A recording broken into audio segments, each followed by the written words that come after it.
At 23:47 on the night of October 24th, 1942, Sergeant John Basilone, 26 years old, son of an Italian immigrant tailor from Raritan, New Jersey, crouched beside a Browning M1917 water-cooled machine gun that weighed 38 pounds when filled. The weapon had jammed. Empty casing stuck in the chamber. Japanese infantry advancing from 40 yards. Basilone reached for the machete strapped to his right thigh, inserted the 18-inch blade between the extractor and the stuck brass, forced the angle. The casing popped free. He discarded the machete, worked the bolt, chambered fresh Det 3006 ammunition. The M1917 resumed firing. 450 rounds per minute into the line of soldiers from Japan's elite 2nd Sendai Division, pouring through the jungle west of Henderson Field. This was the contradiction nobody saw coming. An obsolete water-cooled design from the First World War, too heavy for rapid manoeuvre at 38 pounds, operated by a Marine sergeant the brass considered just another NCO, against 7,000 Imperial Army troops trained specifically for night assaults in Pacific jungle terrain. And a farmer's machete, a tool designed for cutting sugarcane in Caribbean fields, repurposed to keep an industrial killing machine operational when precision tolerances failed under sustained fire. What followed over the next 7 hours would earn Basilone the Medal of Honor, produce 38 confirmed enemy dead in his sector alone, and establish a legacy that ended 3 years later on a beach at Iwo Jima, where he never should have returned. John Basilone was born November 4th, 1916 in Raritan, New Jersey, 5th of 10 children. His father Salvatore worked as a tailor. The family was working class, Italian immigrant stock, the kind of household where every son learned early that survival meant hard work and nothing came free. Basilone worked as a golf caddy and delivery truck driver before enlisting in the army in 1934 at age 18. He served 3 years in Manila, Philippines, then returned stateside and worked as a laborer in Reisterstown, Maryland. The army hadn't suited him. Too much garrison duty, not enough action. In July 1940, he enlisted in the United States Marine Corps. This time it took. By October 1942, Basilone held the rank of sergeant, not gunnery sergeant, that promotion came later, just sergeant, in charge of 2 sections of heavy machine guns, approximately 15 to 20 men operating 4 M1917 Brownings. His job was defensive fire support for the Lunga Area perimeter, the southern approach to Henderson Field on Guadalcanal. The Marines had taken Henderson in August. Holding it was another matter. The Japanese wanted it back. Intelligence indicated a major counteroffensive was imminent. The M1917 Browning was a weapon other sergeants avoided. Designed by John Moses Browning in 1917, the gun was a First World War veteran. Weight with water jacket filled, 38 pounds. Caliber, Det 3006 Springfield, the 7.62 by 63 mm cartridge that became America's standard rifle round. Rate of fire, 450 to 600 rounds per minute, depending on the variant. Barrel length, 24 inches. Maximum effective range, 5,500 yards with M1 ball ammunition under ideal conditions. The water cooling system was the weapon's defining feature. A cylindrical jacket surrounded the barrel. Fill it with water, the weapon could fire continuously for hours without overheating. Empty that jacket, or let the water boil away, the gun would seize. Most NCOs preferred the Browning automatic rifle. The BAR weighed 19 pounds, light enough for one man to carry and operate. It fired the same DARE 3006 cartridge at 500 rounds per minute. Semi-automatic capability, magazine-fed, no water jacket to maintain. The BAR was mobility, the M1917 was commitment. Basilone chose the M1917 because he understood the mission. Henderson Field was fixed terrain. The Marines weren't advancing. They were defending a perimeter against an enemy that would come in waves. The M1917 could fire for hours. The BAR could not. Defensive warfare favored endurance over mobility. Operating the M1917 required 3 men: gunner, assistant gunner, ammunition bearer. The gunner aimed and fired. The assistant fed ammunition belts and monitored the water level. The ammunition bearer hauled the DARE 3006 belts in metal cans, each can holding 250 rounds and weighing 35 pounds when full. Basilone trained his crews on maintenance, on headspace adjustment, on immediate action drills when the weapon jammed. He tested every gun personally, firing short bursts to verify timing and extraction. The M1917 was reliable if maintained correctly. Neglected, and the weapon became a 38-pound paperweight. The Lunga Area perimeter formed a defensive arc south of Henderson Field. Basilone positioned his 2 sections covering approximately 200 yards of jungle approach. The terrain was flat near the airfield, transitioning to dense tropical vegetation further out. Banyan trees, coconut palms, ferns reaching 6 feet high. The Japanese were in the jungle to the west, preparing to attack through that vegetation under cover of darkness. Basilone's 4 machine guns were spaced according to Marine Corps doctrine, approximately 50 to 75 yards between each weapon to create overlapping fields of fire. Barbed wire obstacles covered the front. He inspected each position at dusk on October 24th, checking water levels, testing triggers, ensuring ammunition was staged and accessible. Night fell. No moon. The air was hot and humid, typical Guadalcanal climate. Then, at approximately 2300 hours, the Japanese bombardment began. Mortars and grenades impacted the Marine positions. The sound was distinctive, the flat thump of mortar tubes launching, the whistle of descending shells, the cracking detonations in the jungle. Then came the infantry. Not a disorganized banzai charge. This was a coordinated assault. Elements of Japan's 2nd Sendai Division, between 5,000 and 7,000 men in the total attack, with heavy pressure against Basilone's southern sector. The Japanese used combined arms tactics, rifle fire to suppress, grenades to destroy positions, machine guns to provide covering fire. Their Type 92 heavy machine gun fired a 7-point by 58mm cartridge at approximately 450 rounds per minute, different sound signature than the M1917. Basilone learned to distinguish them by ear. The Type 92 had a slower cyclic rate, a deeper report. The Japanese infantry carried Arisaka rifles, Type 38 or Type 99 variants, firing 6.5mm ammunition. The crack of an Arisaka round passing overhead was sharp, supersonic, unmistakable.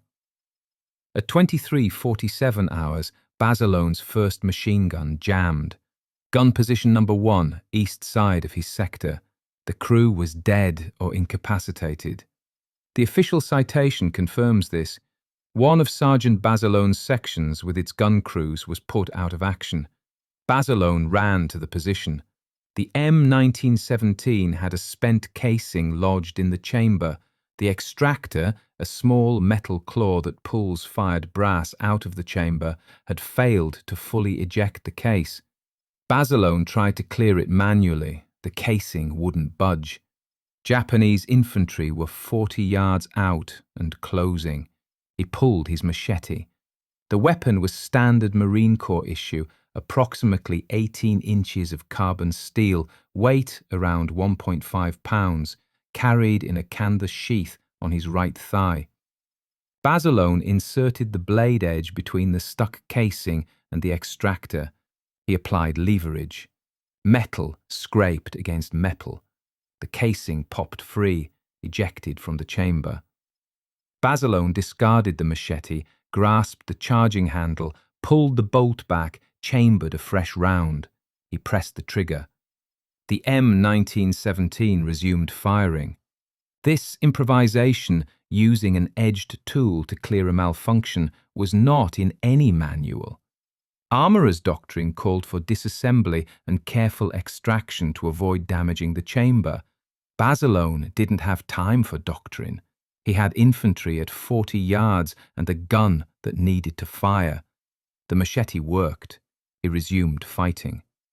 But the gun's position was compromised. The crew lay dead around the weapon.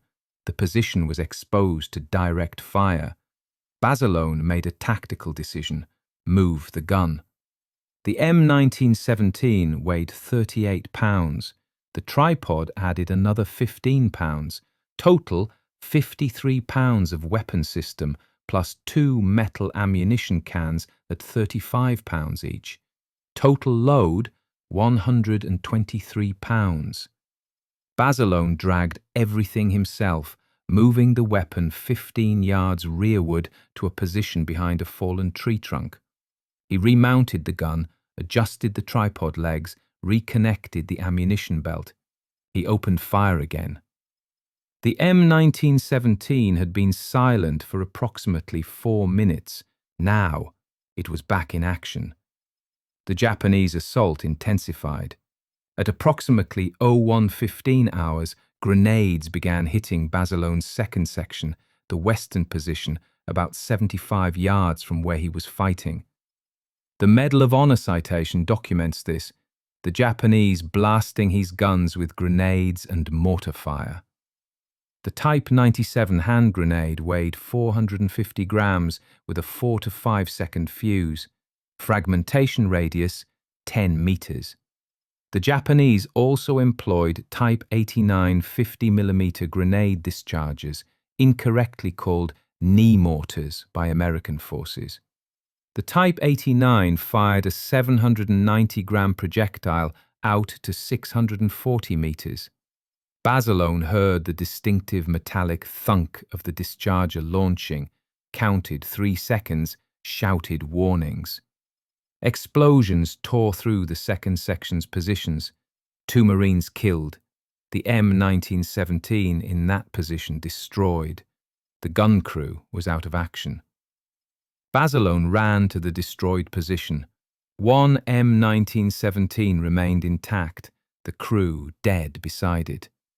He dismounted the weapon from its tripod, hoisted the 38-pound gun onto his shoulders, then grabbed the tripod separately.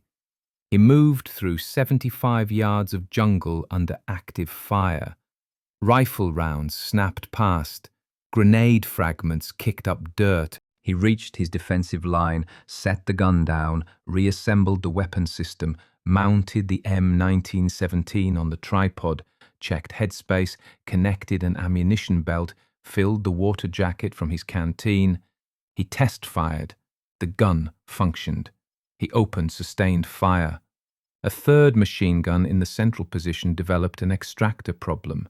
The extractor spring had broken. Without spring tension, the extractor claw couldn't grip fired casings.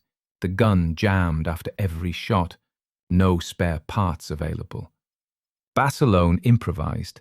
He used wire from the barbed wire obstacles, twisted it to create artificial tension on the extractor. The fix worked for approximately 20 rounds before failing. He cleared the jam, retwisted the wire, resumed firing. This cycle repeated 4 times during the night. Each time the gun jammed, Basilone used his machete to force stuck casings from the chamber, then re-rigged the wire tension system.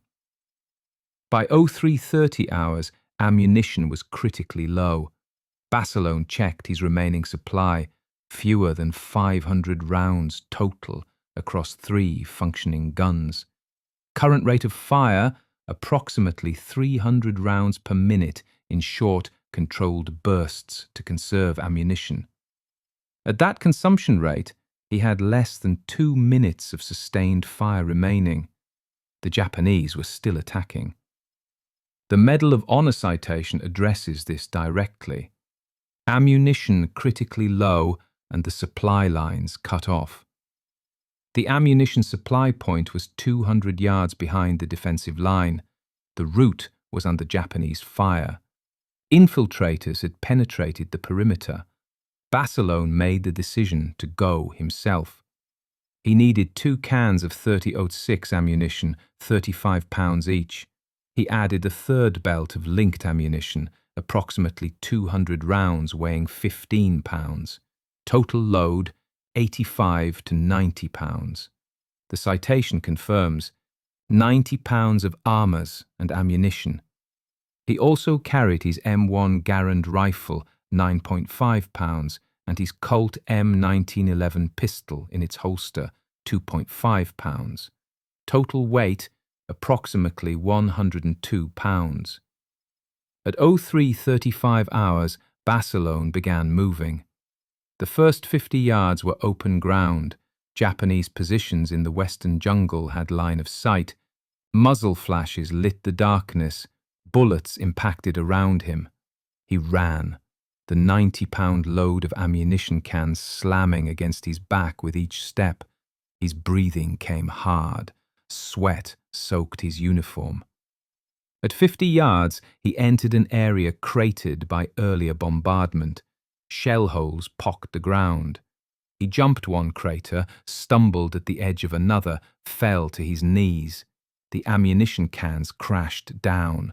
He pushed himself up, lifted the load, kept moving. At 100 yards, a Japanese Type 92 machine gun opened fire. Tracer rounds, phosphorus-tipped bullets that burned bright to mark trajectory, streaked past his left side. Basilone dove behind a fallen tree, waited 5 seconds for the gunner to traverse away, then rose and continued running. He reached the supply point at approximately 03:36 hours. The run had taken between 45 and 50 seconds. Speed, under a 100-pound load, approximately 8 miles per hour. Caloric expenditure, roughly 800 kilocalories for this single sprint. Basilone had not eaten since 1800 hours the previous day. Private Nash Phillips, a Marine from Fayetteville, North Carolina, later testified that Basilone operated for 3 days and nights without sleep, rest, or food. This was day 1. Basilone grabbed the ammunition and began the return trip. Same route, same 200 yards, same fire. He distributed ammunition to the 3 functioning gun positions, 1 can to position 1, 1 can to the repositioned gun, the loose belt to the weapon with the improvised extractor. Then he returned to the central gun and took over as primary gunner. The citation describes this: personally manned it, gallantly holding his line until replacements arrived. Basilone fired the M1917 until dawn.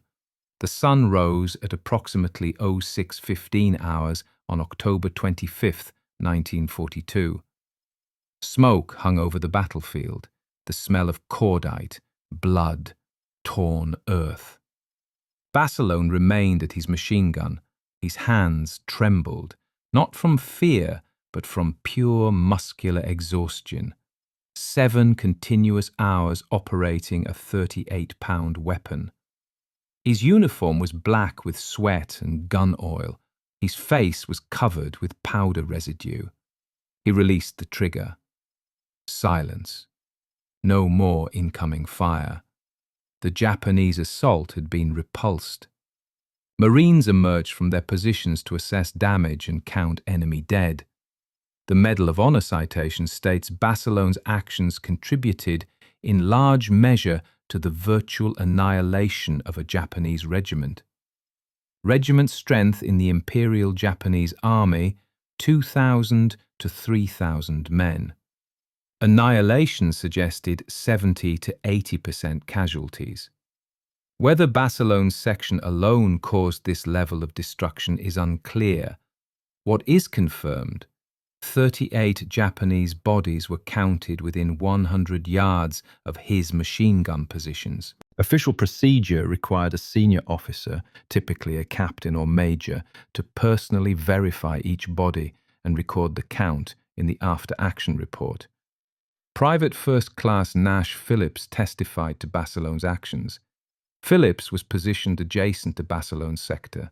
He witnessed the ammunition resupply run, the weapon repairs, the continuous operation of the guns. Phillips's testimony entered the official record.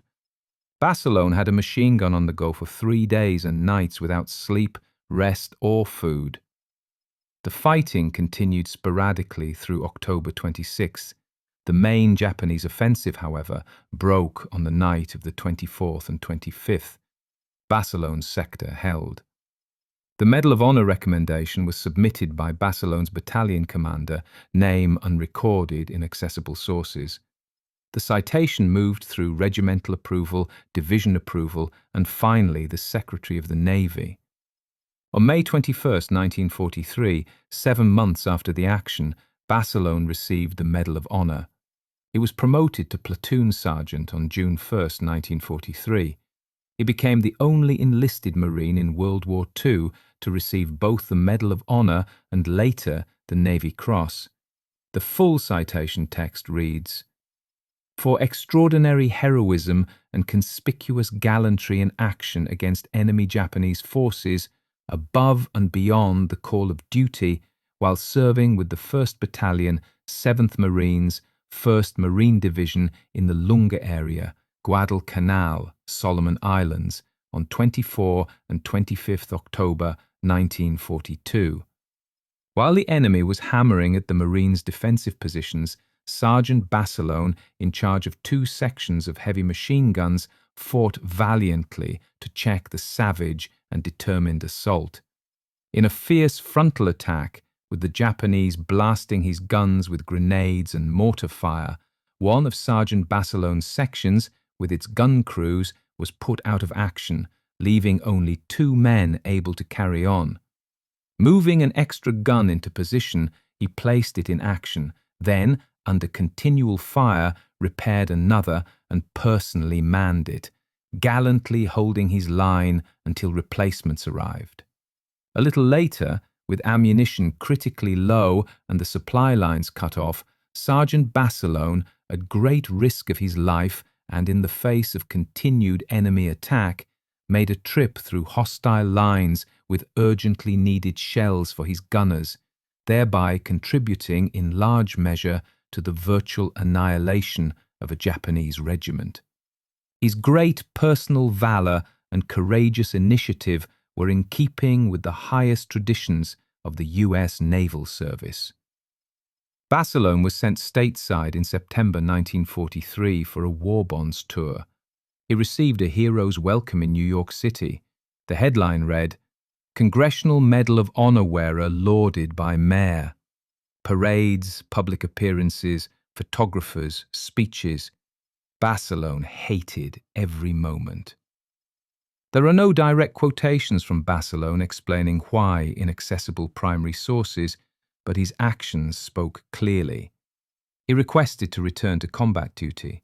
The Marine Corps initially refused. Heroes like Basilone were valuable for morale and fundraising. Basilone insisted. In 1944, his request was approved.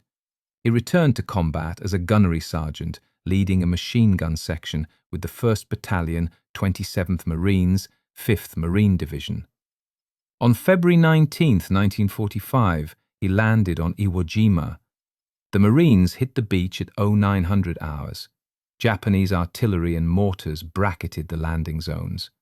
Basilone led his Marines forward, helping guide a Sherman tank through a minefield, then assaulting a Japanese blockhouse with demolitions and grenades. He was killed by mortar or artillery fire later that day. Exact time of death not recorded. His body was recovered from the beach. Basilone was awarded the Navy Cross posthumously for his actions on Iwo Jima. The citation credited him with destroying the blockhouse and clearing paths for armor under fire. He became the only enlisted Marine in World War II to receive both the Medal of Honor and the Navy Cross. He is buried in Arlington National Cemetery, Section 12, grave 384. John Basilone never needed a machete trick to be remembered. He needed 90 pounds of ammunition on his back, 7 hours of sustained machine gun fire without rest, and the courage to refuse fame and return to combat where he believed he belonged. 38 Japanese soldiers killed on Guadalcanal, Henderson Field secured, and 3 years later, a volcanic beach at Iwo Jima, where a gunnery sergeant from Raritan, New Jersey, died doing exactly what he said he would do: stand with his Marines.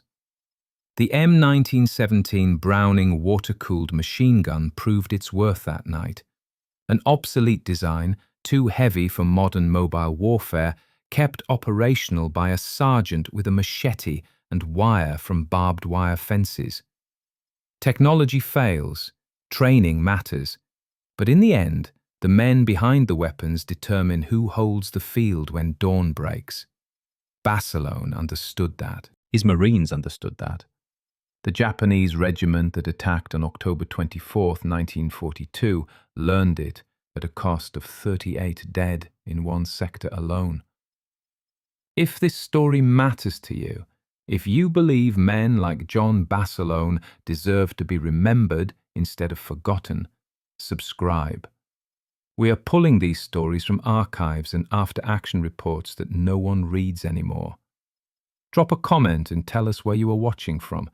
Tell us if someone in your family served. You are not just watching, you are keeping these memories alive. These men gave everything. The least we can do is remember their names.